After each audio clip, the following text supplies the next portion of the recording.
Bonjour, que la paix soit avec vous. Je vais poursuivre mes réflexions par rapport aux deux bêtes dont il est question dans l'Apocalypse de Saint Jean et sur la manière dont elles pourraient évoluer pour ne former qu'une seule bête qui, au final, imposerait sa domination sur le monde entier, sur tous les plans, alliant donc pouvoir temporel et pouvoir spirituel. Je vais plutôt m'attarder cette fois-ci sur le pouvoir spirituel. Comme je l'ai dit dans l'audio précédent, le secrétaire général des Nations Unies, dans son allocution lors du 75e anniversaire de la Charte des Nations Unies, a présenté le credo de l'ONU, car il s'agit bien d'un credo puisqu'il a utilisé le mot foi, en anglais faith, en des idées qu'il a listées au nombre de 7. Idées élevées au rang de divinité, sinon il aurait utilisé un autre mot, tel que objectif, priorité, projet, etc. Les mots choisis ne sont pas anodins, notamment la manière dont il qualifie cette charte, qui serait un guide intemporel, a timeless guide, c'est-à-dire un guide hors du temps, hors de la création, puisque le temps fait partie de la création.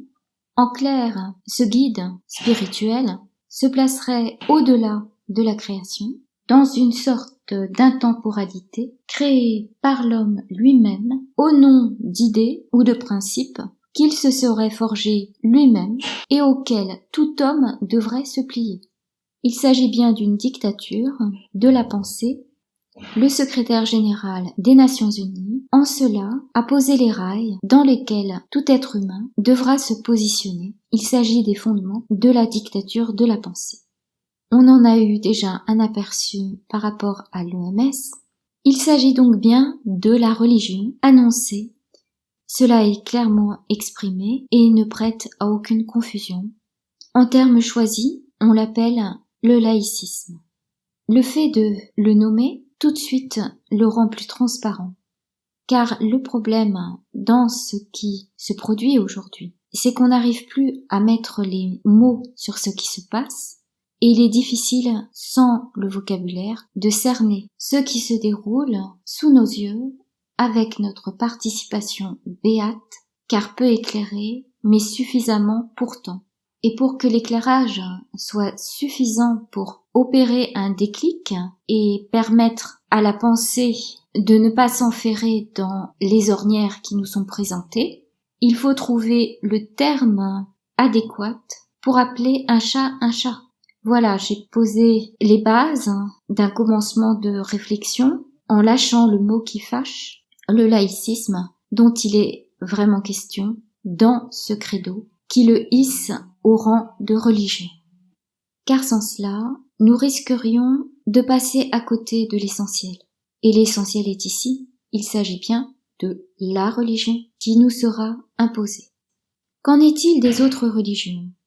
Eh bien, elles sont coupées pour celles qui ont une transcendance de leur essence.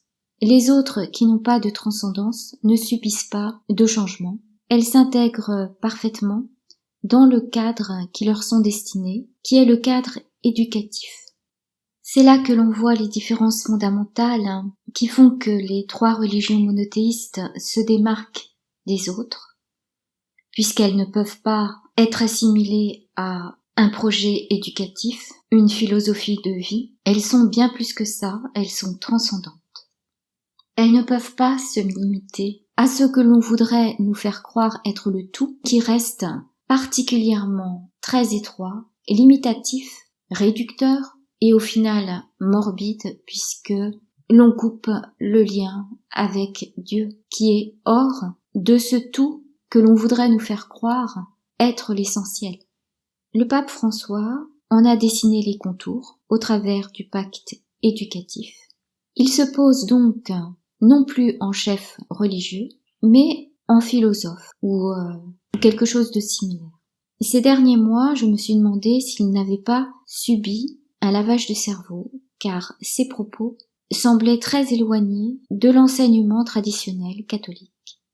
Mais étant donné sa position par rapport à l'enfer, comme cela est expliqué dans une approche critique dans la vidéo dont je mets le lien dans la description, et sa volonté de maintenir le journaliste qui rapporte ses propos en place, il me semble que de manière officieuse, il ait voulu faire passer un message gros comme une maison, qu'il ne peut plus parler en tant que chef religieux. Il a fait savoir d'une manière assez énorme.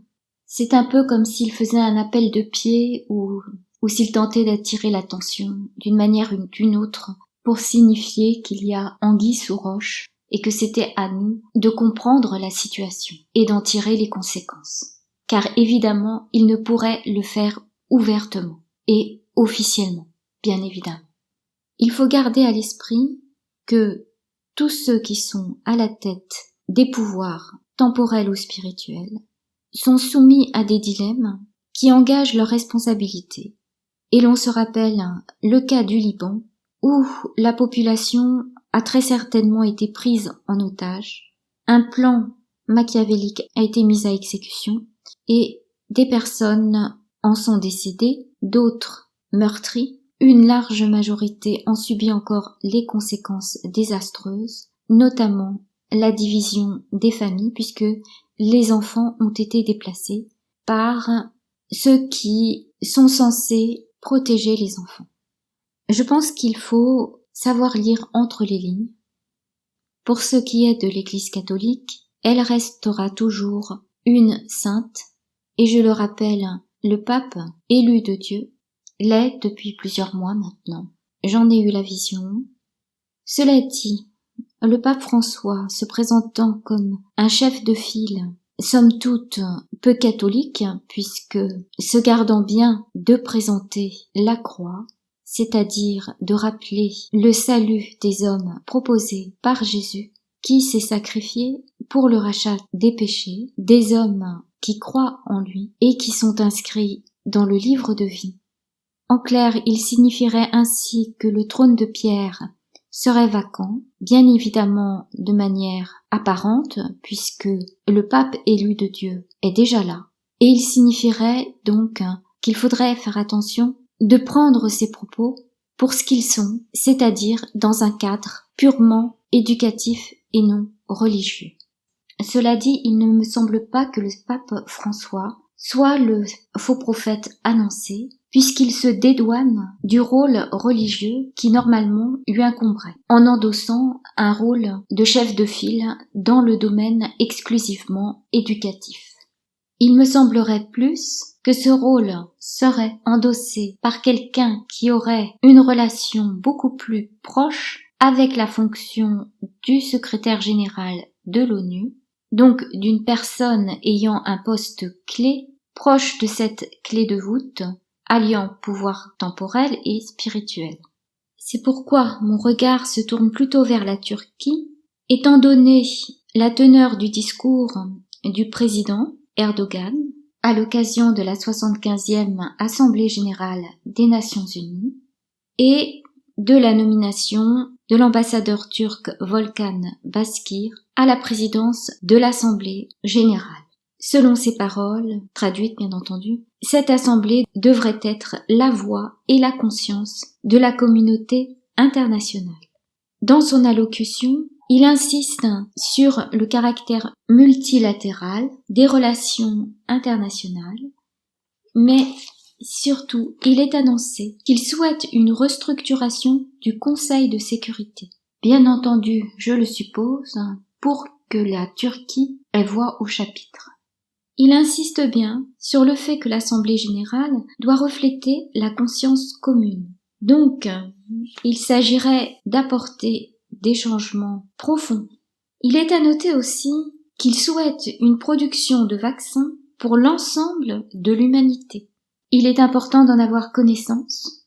On peut maintenant relier les points avec Jérusalem, qui est effectivement annoncée comme la capitale d'Israël, mais qui, en fait, par le biais des États-Unis d'Amérique, permettrait à l'ONU de mettre un pied dans la ville sainte afin d'asseoir le pouvoir spirituel de l'ONU, donc le laïcisme, en lieu et place de Jérusalem.